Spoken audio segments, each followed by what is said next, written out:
안녕하세요. 프라임에서 국제법을 담당하고 있는 변호사 이만복이라고 합니다. 느낌상 이제 변호사라는 호칭을 띄어야 될 것 같아요. 국제법 전문 강사 이만복이라는 것이 더 어울리는 것 같아요.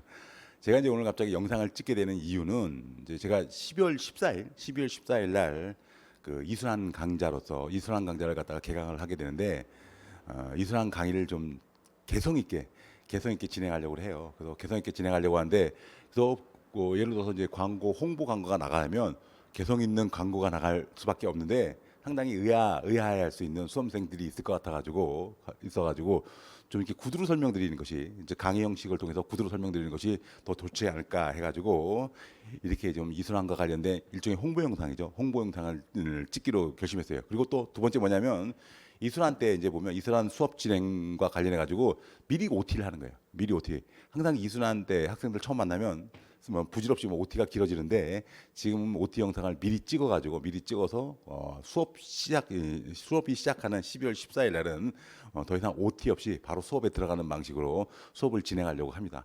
그래서 이번 강의의 목적은 이순환 때 진행될 그런 국제법의 수업 진행 내용을 여러분들한테 설명한 것을 그 목적으로 합니다. 그래서 가볍게 설명드리면 일단 이순환 이제 강의 제목이 뭐냐면 제목부터 특색이 있어요. 국제법 기출 문제를 통한 국제법 기출 문제를 통한 뭐야? 답안 작성 방법이에요. 복잡하죠. 답안 작성 방법 특강이다 아니 특강이다 아니 다시 한번 뭐 국제법 기출 문제를 대상으로 해가지고 이 국제법 기출 문제 해설 강의가 아니에요. 해설 강의가 아니다. 해설 강의는 이미 뭐야? 제 1순환 때 다 했어요. 제 1순환 때 해설 갖다 심도 있는 해설 다 했다는 얘기예요. 이 해설 강의가 아니라 기출 문제를 대상으로 해가지고 답안지를 갖다가 어떻게 작성할 수 있는가와 관련된 답안 작성 방법 특강이라는 얘기예요. 물론 이제 답안 작성을 할 때 내용에 대한 해설도 당연히 포함되고 있지만 이 내용에 대한 해설뿐만 아니라 플러스 제가 이제 작성한 기출 문제 답안이죠. 기출 문제와 관련된 첫 번째 뭐예요? 쟁점이죠. 쟁점이 어떻게 도출됐고, 그다음에 이 도출된 쟁점을 갖다가 어떻게 목차화시켰고, 두 번째 이 목차화시킨 내용을 목차를 갖다가 어떠한 내용으로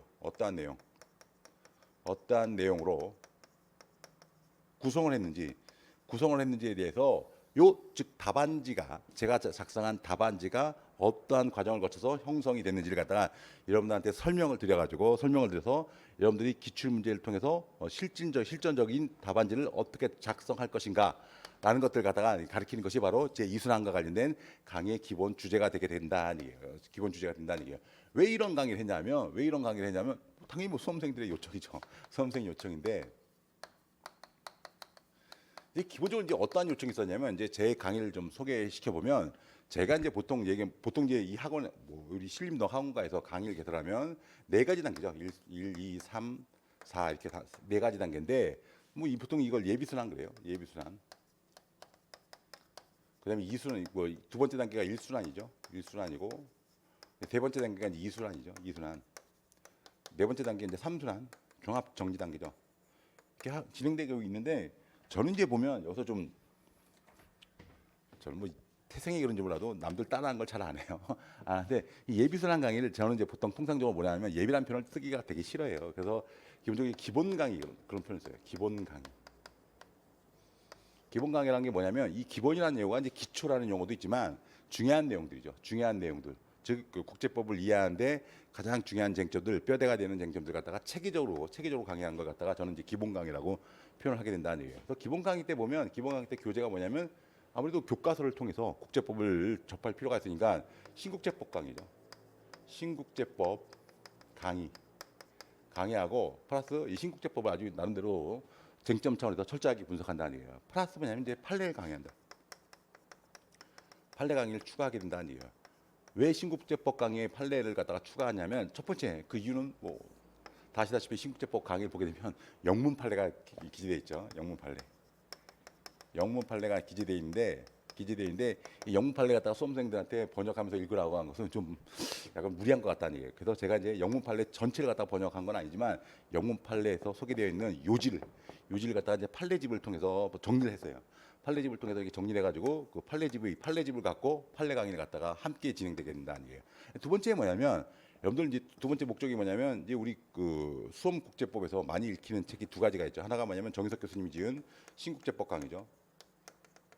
신국제법 강의가 있고 두 번째 뭐야? 김대순 교수님이 지은 뭐야? 국제법론이 있어요. 뭐 수험생들이 뭐 얘기하면 어느 게 더 좋냐, 뭐 어느 게 좋냐, 뭐 선호도에 따라 달라지겠죠. 그런데 이제 수험생들 중에서 보면 이걸 이 두 책을 교차로 읽어야 한다. 뭐 이런 얘기를 해요. 근데 이건 별로 바람직한 것 같지가 않아요. 바람직한 것 같지 않아요. 뭔가 뭐 중심이 있어야 돼요. 중심이 있어야 돼요. 왜냐하면 이 두 가지 책이 둘 다 국제법을 다루고 있지만 기본적으로 이 체계도 좀 달라요. 체계도 다르고 그다음에 같은 주제를 다룬다 하더라도 또 언어도 달라요. 언어도 달라. 언어 달라가지고 만약에 이거 갖다 중심 없이 특정한 책을 기본으로 삼고 보완하는 형식이 아니라 교차를 읽어버리면 정신사납다는 얘기죠. 정신사납다는 얘기죠.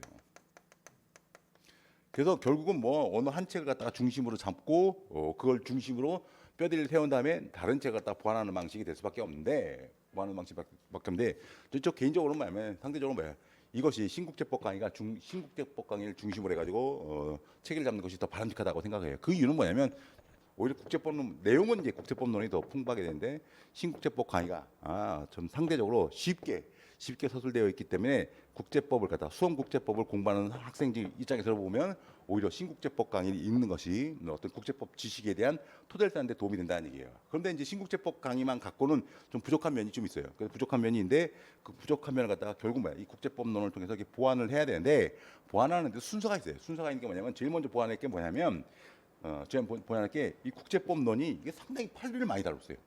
뭐 제가 정확하게 비율 따져본 건 아니지만 한 뭐 70% 이상이 판례 내용의 기술이에요. 판례 내용의 기술이다는 게 따라서 이 국제법론을 신국제법 강의를 중심으로 해가지고 국제법론을 보완할 때 어떤 파트를 보완하냐면 이 판례 파트를 보완해야 돼요. 그래서 국제법론에서 소개됐던 판례들을 제가 이제 판례 자료를 통해서 정리를 한 게 있어요. 그래서 그 판례 강의를 하게 되면 사실상보다 이 국제법론의 판례 파트가 상당 부분 정리가 된다는 얘기예요. 그래서 이걸 갖다 이제 기본 강의로 이렇게 삼고 있었다는 얘기예요. 갑자기 또 엉뚱한 방향에 흘러가고 있어요. 이순환 홍보한다면서 다 흐름에 연기가 돼 있어요. 근데 이제 일순환 때 보게 되면 젠지 일순환 때를 통상적으로 이제 다른 학원과는 달리 보통 이제 저는 이제 의도는 뭐냐면 심화순환 그래요. 심화순환. 근데 보통 학원가를 보면 이 일순환이 뭐 정확하게 숫자는 잘 모르겠는데 28회인가를 하고 그다음에 이순환이 몇 회지? 뭐 합해서 22회. 22회 해가지고 이제 50회를 하는 것 같더라고요. 보니까 50회를 하는 것 같은데 저는 이걸 갖다 어떻게 나누냐면 애매해요. 사실 국제법을 갖다 28회를 갖고 체계적으로 정리한다. 상당히 어렵죠. 그래서 저는 이제 이걸 1순환 28을 갖다 포기하고 심화순환이라고 얘기해가지고 심화순환 우리 통상 작년도에는 1.8순환, 올해는 1.9순환 이런 표현을 쓰는데 이건 그냥 심화순환의 상적 의미를 갖다가 이렇게 숫자로 표현했다는 얘기죠. 그래서 심화순환이라고 해가지고 여기서 뭐냐면 사실 쟁점 그다음에 판례 사례까지도 이렇게 다 다뤄요. 뭐 쟁점도 빠지지 않죠. 어떻게 빠지지 않냐? 제가 맨날 수업 시간에 농담으로죠. 만약에 제가 다뤘던 쟁점에서 시험 문제 안 나오면 제가 강사 생활 포기한다. 뭐 이렇게까지 얘기를 하죠. 판례도 이제 제 판례 교재가 있는데 한 180개 판례죠. 180개의 판례를 갖다 나름대로 체계적으로 다 다루게 된다는 얘기예요. 그다음에 사례도 다루게죠. 이 사례가 엄청나요. 판례를 응용해서 또 사례로 만들고 기출문제도 또 사례로 기출문제도 다 반영해 가지고 다 해설했다는 얘기예요. 이 사례가 아마 270개인가 돼요. 270개가 있는 얘기예요. 아마 그 올해 시험 문제가 뭐 이렇게 어떻게 세부적인 쟁점에서 나오지 않고 기본적인 쟁점에서 나와서 그런지 몰라도 하여튼 제가 삼수한테 다뤘던 270개 사례에서 대부분 다 커버가 됐다 이렇게 생각하시면 좋을 것 같다는 얘기예요. 그래서 저는 이제 일순환 때 보면 일순환 제 입장에서는 심화순환이죠. 그래서 쟁점 판례 사례를 갖다가 전부 다 이렇게 다뤄가지고 여기서 이제 끝났다고 생각하는데 이 수험생들이 요구가 있는 거야. 요구가 있다는 거야. 요구가 있는데 어떤 식의 요구를 하냐면 그래서 저는 이순환을 안 하는 거죠. 사실상 안 하는 건데 이순환은 안 한다. 그래서 제가 뭐라고 수업 시간에 얘기하면 그래도 내가 여러분들한테 10회를 벌어준다. 다른 학생들은 28회, 22 합쳐서 50회를 하는데 나는 40회만 진행하고 10회를 벌어준다. 10회 동안 뭐다? 이게 차라리 PCS를 공부하라. PCS를 공부하라 이렇게 얘기를 한단 말이에요. 근데 이제 수험생 중에 이제 몇 분이 뭐라고 얘기하냐면 저한테 항상 요구하는 게 답안지 작성, 답안 특강을 왜 안 하냐? 답안 특강을 왜 안 하냐? 다른 강사님들은 답안 특강을 진행하는데 왜 너만 유별나게 답안 특강을 안 하냐라고 가끔가다게 물어보시는 분들이 있어요. 물어보시는 분들이 있는데 저는 나름대로 이유가 있었죠. 왜냐하면 제가 아까 얘기한 일순환 때 그 심화순환 때 심화순환 과정에서 뭐 270개의 사례, 270개의 사례를 통해서 플러스보다 거기에 또 판례죠, 판례. 판례를 통해서 기본적으로 사례 문제를 풀 수 있는 기반을 다 닦아줬다라고 생각을 했어요. 그래가지고 별도의 답안 특강이 필요 없다는 거예요. 별도의 답안 특강. 이 답안 특강을 하려면 별도의 또 뭐야? 사례 문제를 만들어야 돼. 사례 문제. 사례 문제를 만들었는데 저는 이미 다 뭐예요? 270개의 제가 생각하는 기본적인 쟁점과 관련된 사례를 다 만들었단 말이에요. 그래서 새로운 문제를 만드는 것도 귀찮아요. 이제 만들려면 만들겠죠.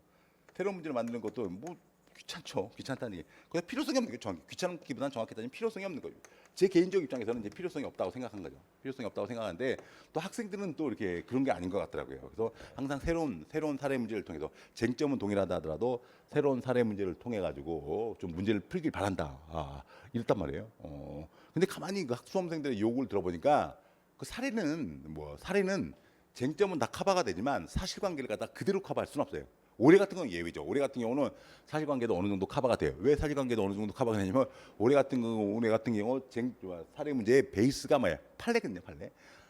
판례를 베이스에 둬가지고 기출문제가 형성이 됐어요. 기출문제가 형성되는데 저도 마찬가지죠. 뭐 저도 이제 사례를 만들 때 기출문제가 판례가 있으면 판례를 중심으로 해가지고 사례를 구성했으니까 사실관계도 어느 정도 이렇게 완전한 일치는 아니죠. 어느 정도 일치가 됐긴 됐지만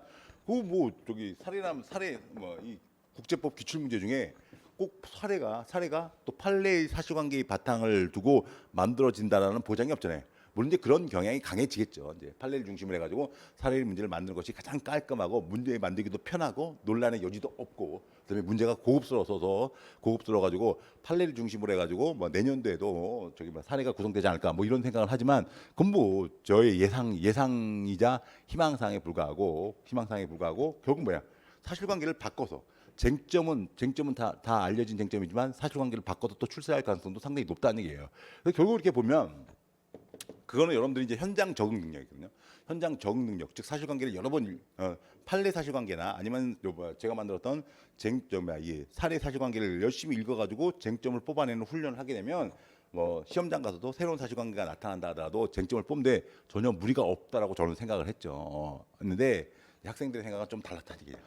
그 쟁점 뽑는 훈련뿐만 아니라 그 쟁점을 갖다가 어떻게 체계적으로 목차화시켜서 답안지에 현출하는가 그 과정과 관련된 강의 내용 설명이 아니라 내용 설명은 뭐저 일수한 때 그 심화순환 때 충분히 설명이 되는데 그 내용 설명을 넘어서 가지고 그 답안지가 작성되는 그 과정에 대한 좀 강의가 필요하지 않냐라고 해가지고 그걸 갖다 보다 답안 특강 형식으로 해가지고 좀 이게 열어달라라는 수험생이 있었다는 얘기죠. 근데 이제 보면 근데 이러한 요구를 또 무시할 수가 없어요. 무시할 수가 없는데 그렇다고 해서 제가 또 새로운 문제를 만들어서 또 이렇게 우리 신림동에서 진행되는 답안 특강을 하긴 또 제가 좀 약간 뭐 좀 받아들이기가 좀 어렵더라고요. 물론 이제 필요하면 할 수는 있겠지만 뭐 지금 입장에서는 약간 좀 저는 거부감이 있어요. 그래가지고 이제 타협적으로 생각한 것이 뭐냐면 좋다 답안 작성 특강을 하겠다. 답안 작성 방법 특강을 하겠다. 특강을 하는데 이건 내가 뭐 새로운 문제를 만드는 것보다는 뭐야? 가장 좋은 게 뭐겠어요? 여러분들 기출문제란 말이에요. 기출문제를 통해서 제가 이제 해설을 달죠. 해설을 달고 이 해설이 어떻게 도출되는가를 갖다가 어떤 방식 강의 형식이죠. 강의 형식으로 진행하겠다는 얘기예요. 강의 형식으로. 그것이 바로 뭐다? 그것이 지금 요번에 제가 진행된 12월 14일이죠. 12월 14일 진행하게 될 제 이순환 강의의 가장 기본적인 특징이라는 얘기예요. 특징. 그래서 대상은 뭐다? 기출 문제를 상대로 해가지고 그 기출 문제와 관련된 해설, 제가 작성한 해설이겠죠. 제가 작성한 해설이 어떻게 도출되는가를 갖다가 여러분들한테 상세히 설명하려는 그러한 내용의 답안 작성 방법 특강을 진행하도록 하겠다는 얘기예요. 이것이 바로 이순환과 관련된 주제예요. 그래서 이를 위해서 제가 이제 보면 일순환 강의가 끝나고 난 다음에 뭘 만들기 시작했냐면 책을 하나 만들 생각이에요. 그래서 국제법 연도별 기출문제예요. 연도별 기출문제 해설집을 제가 이제 별도로 이렇게 내려고 해요. 여러분들 제가 일순환 때 그 270개 사례 중에 국제법 기출문제가 다 100%다 해설이 돼 있어요. 해설이 돼 있는데 학생들의 요구 사항은 뭐냐면 별도로 좀 만들어 달라는 거죠. 이제 기출 문제만 아무래도 기출 문제하고 기출 문제가 아닌 쟁점하고는 아마 수험생들이 보기에는 어떤 그 비중의 차이가 좀 있는 것 같아요. 그래서 국제법 기출 문제만 따로 뽑아가지고 별도로 또 책을 만드는 것이 어떻겠냐 해가지고 좋다. 제가 한번 만들어봤어요. 만들어가지고 오늘 원고를 넘겼어요. 오늘 원고를 갖다가 이제 출판사에 넘겼어요. 근데 뭐 일순환 때 썼던 그 기출문제 해설자를 많이 원용했지만 좀 상당히 필요한 변경을 가했어요. 필요한 변경을 가했다. 필요한 변경이 뭐냐면 크게 뭐 첫 번째 뭐예요? 첫 번째 문장을 좀 약간 바꾸려고 했어요. 문장을 갖다가 그래서 제가 이제 그 일순환 때 나왔던 기출문제 해설자를 보면 그냥 문장을 길게 써버렸어요. 그냥 왜 바쁘다 보니까 뭐 그냥 길게 쓴 거죠. 그래서 이 문장을 갖다가 여러분들 읽기 편하고 쓰기 편하게 단문 형식으로 수정하려고 되게 노력을 많이 했어요. 문장 바꿨다는 얘기예요. 시간이 많이 걸리더라고요. 그다음에 이제 목차도 이제 다시 조정했어요. 목차도 보다 이제 세련된 목차를 갖다 구성하려고 다시 한번 목차도 다시 재편성을 했다는 얘기예요. 그다음에 이제 이 목차와 관련된 내용이죠. 목차 내용을 갖다 이렇게 구성을 할 때 이제 제가 이제 좀 일관성을 유지하려고 해가지고 예를 들어서 이제 이 해당 쟁점이 이제 목차로 반영되는 거죠. 해당 쟁점이 목차로 반영되는데 만약에 해당 쟁점에 이제 조문이 있다면 조문을 당연히 쓰고 그다음에 뭐야? 조문만 갖고는 답안지가 안 채워지죠. 그래서 이제 관련 판례 법리죠. 관련 판례 법리가 있으면 관련 판례 법리를 통해 가지고 조문의 내용을 좀 구체화시켰고 플러스 뭐예요? 제가 수업 시간에 항상 얘기하죠. 관련 조문, 관련 판례가 있으면 그것과 관련된 실행행위도 정리하라. 실행행위도 이렇게 정리하는 방식으로 조문 목차 내용을 다 조정했다는 얘기예요. 그래서 만약에 이제 조문이 없다. 그다음에 이제 판례도 없다라고 하면 결국 뭐 교수님들 교재죠. 교수님 교재 해가지고 신국제법 강의나 국제법론이죠. 국제법론에 있는 내용들을 활용해가지고 내용들에 있는 해석론을 갖다가 활용해가지고 이 목차를 구성하려고 했다는 얘기예요.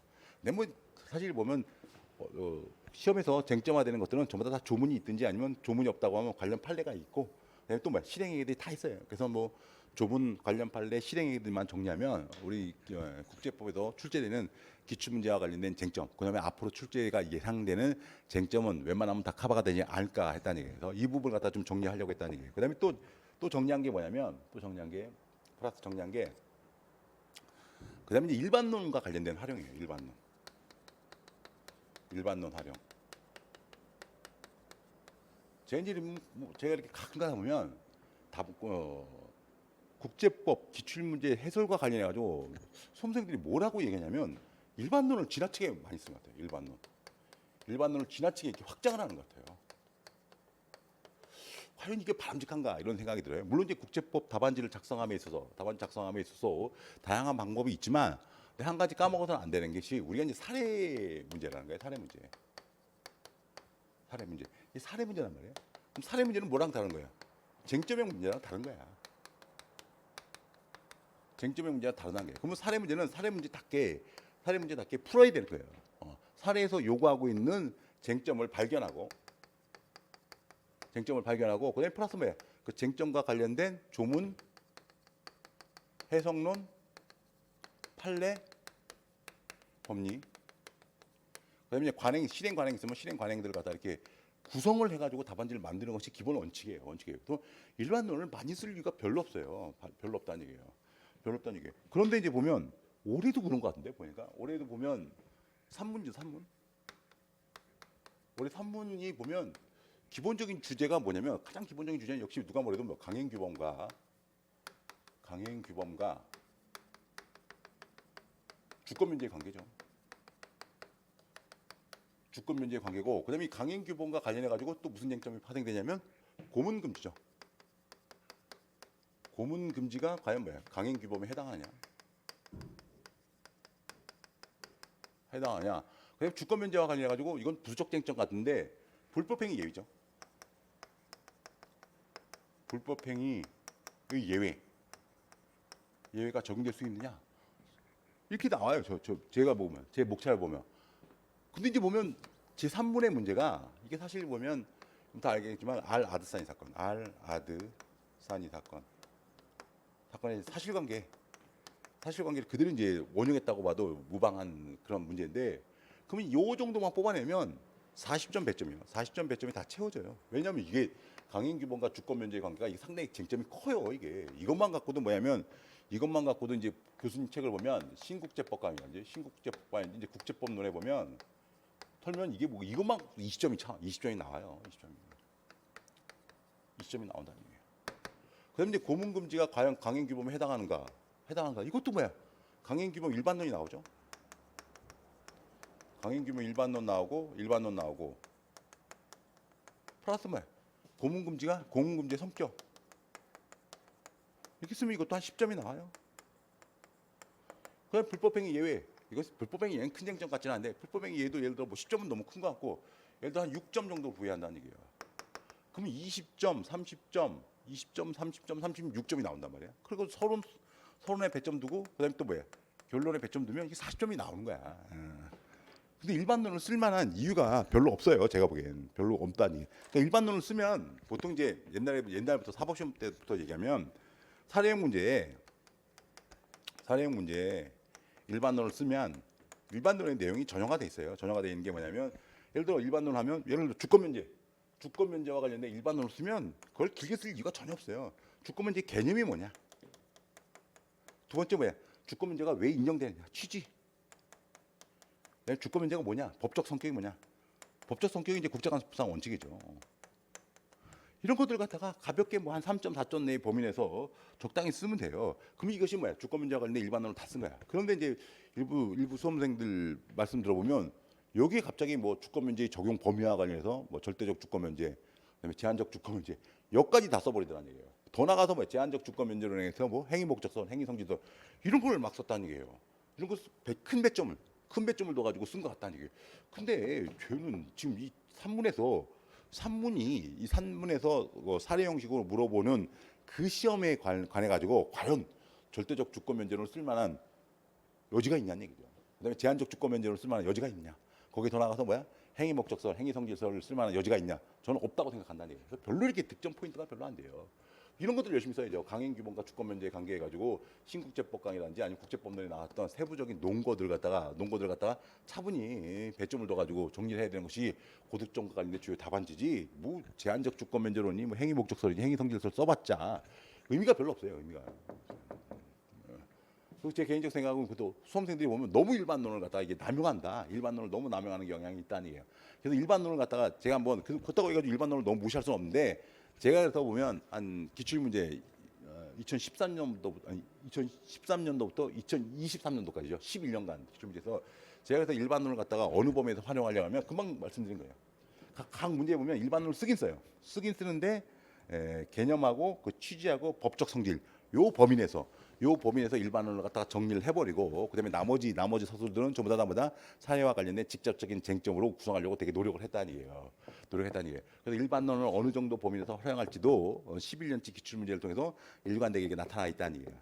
이것도 한번 참고하면 될 것 같다는 얘기예요. 그다음에 이제 세 번째가 뭐냐면 세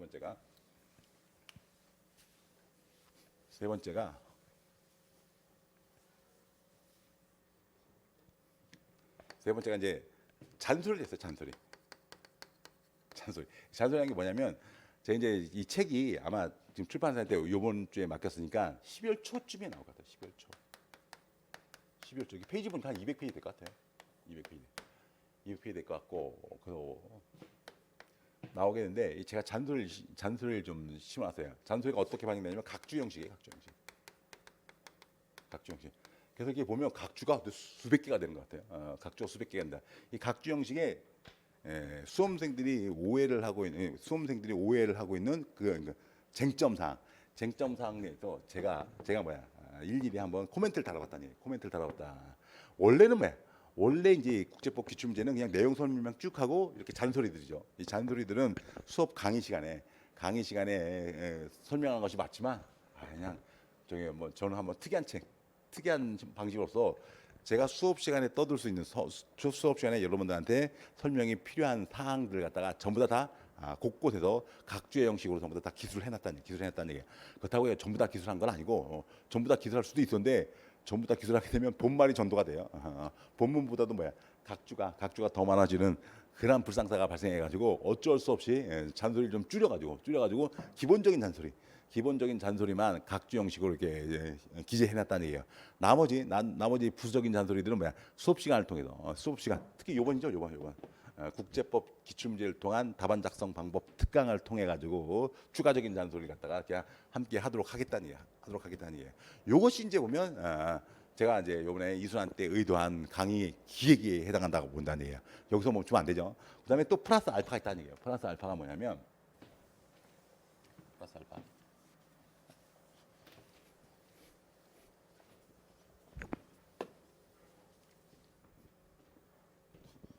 결국 이제 시험 답안은 수험생이 작성한 거죠. 수험생이 이제 작성을 해야 돼요. 작성한다는 얘기예요. 결국 수험생들 스스로가 이제 답안지를 작성해 봐야 되는데 그래서 제가 이제 이걸 갖다가 답안 작성 방법 특강하고 수험생이 직접 답안지를 작성하는 거하고 어떻게 연결을 시키려고 하냐면 이제 수업이죠. 수업은 이제 통상 아마 저녁 수업으로 기획된 것 같은데 8시부터 오후 8시부터 10시 30분까지 이렇게 진행할 생각이에요. 그래서 2시간 30분간에 이제 일단 해설 강의를 하는 게 되는 거고 그 이전에 이제 여러분들은 수험생들, 이 수강 신청하신 분들은 7시죠. 7시 내지 7시 내지 아니면 6시 반도 상관없겠죠. 30분에 미리 와는 거예요. 미리 와가지고 1시간 전에 미리 와가지고 이제 매일 10회니까 매일이죠. 매일 한 40점짜리죠. 40점 내지 30점 내지 40점짜리 답안지를 작성하는 거예요. 작성해가지고 이제 제출하게 된다는 얘기예요. 답안지를 작성해가지고 이제 제출하게 된다는 얘기예요. 근데 이제 이 작성해서 제출한 답안지를 갖다가 제가 채점은 안 해요. 채점을 하지 않아요. 왜? 기본적으로 저는 제가 기출문제학관에서 제가 담고 있는 생각을 갖다가 어디에 전부 다 기출문제 해설집에 다 실어놨어요. 심지어 기출문제 해설집에 그 쟁점마다 배점까지 다 부여했어요.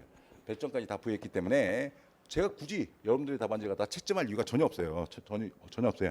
그래서 여러분들이 뭐 스스로가 한번 배점을 매겨보세요. 스스로가 이제 채점을 하면 되는데 문제는 제가 이제 의도한 건 뭐냐면 그런데 왜 답안지를 작성하도록 만들었냐?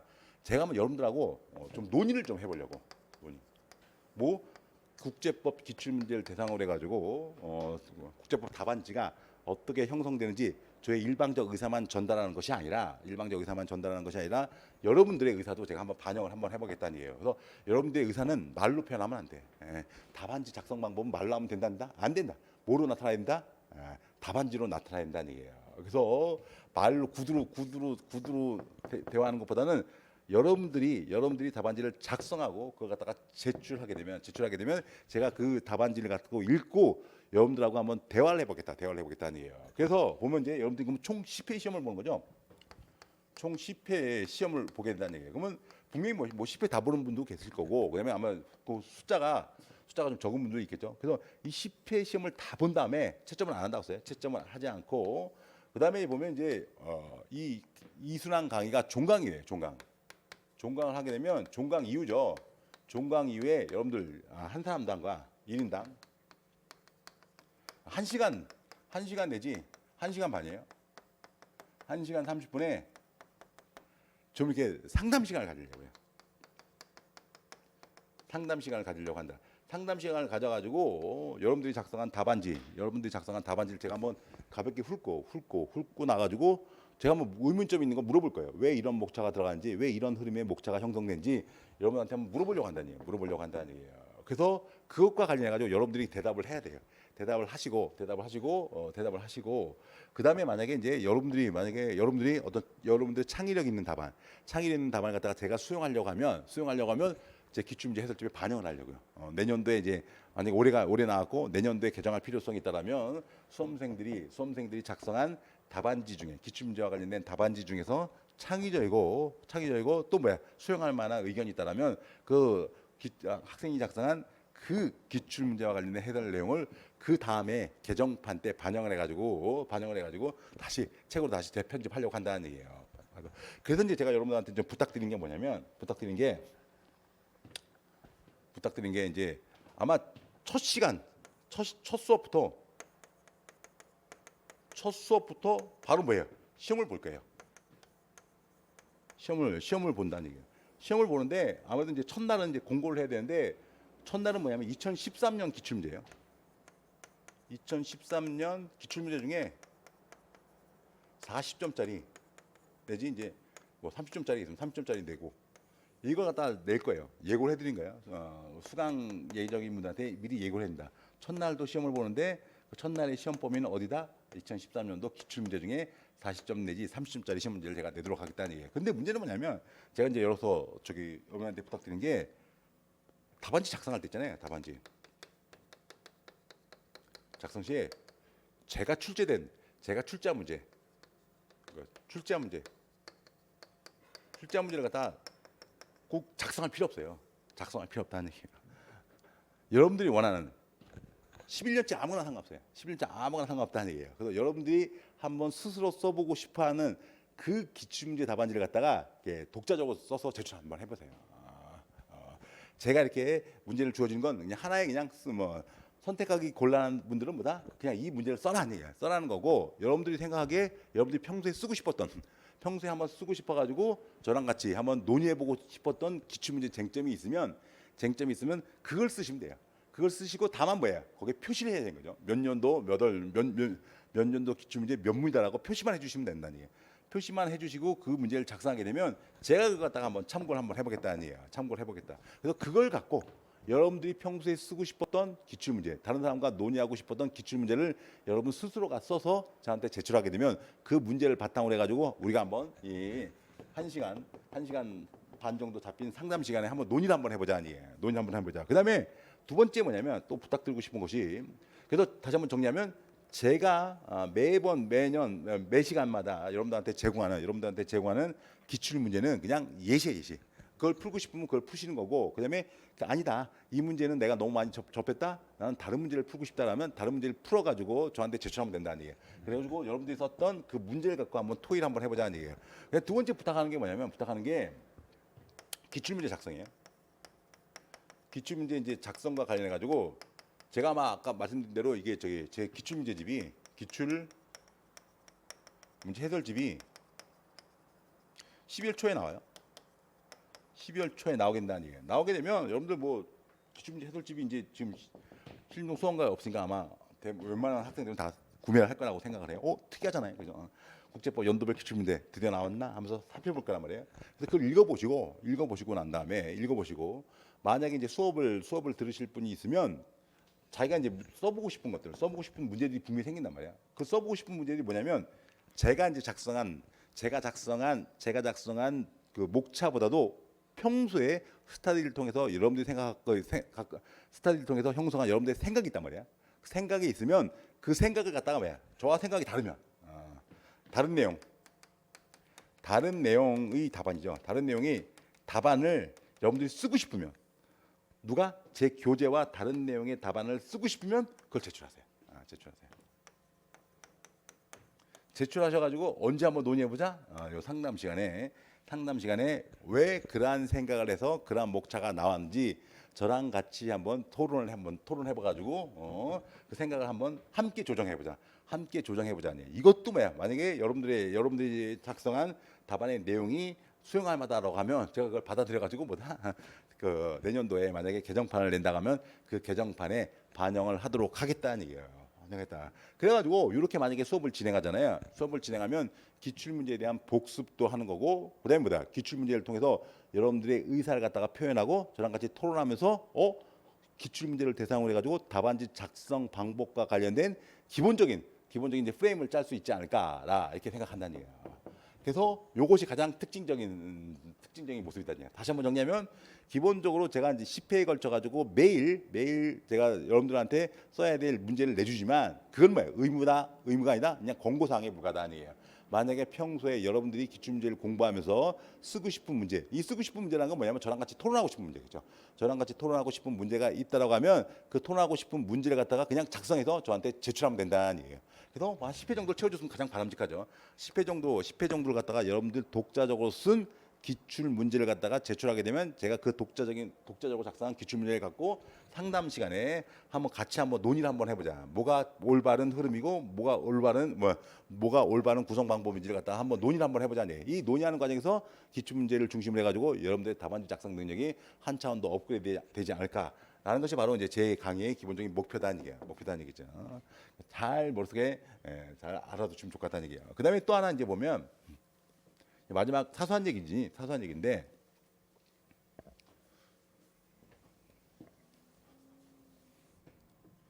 제가 이제 12월 14일 날 개강을 하는데 보통 이 신림동 강의가 이제 매일 연강을 한단 말이야. 매일 연강을 하는데 저는 이 매일 연강을 못 하겠더라고요. 그래서 어떻게 택했냐면 주 2회 강의예요. 주 2회 강의고 그러면 총 뭐야? 10회 강의를 하려면 뭐야? 10회 강의니까 5주가 소요되겠죠? 5주가 소요된다. 그래서 아마 1월 중순에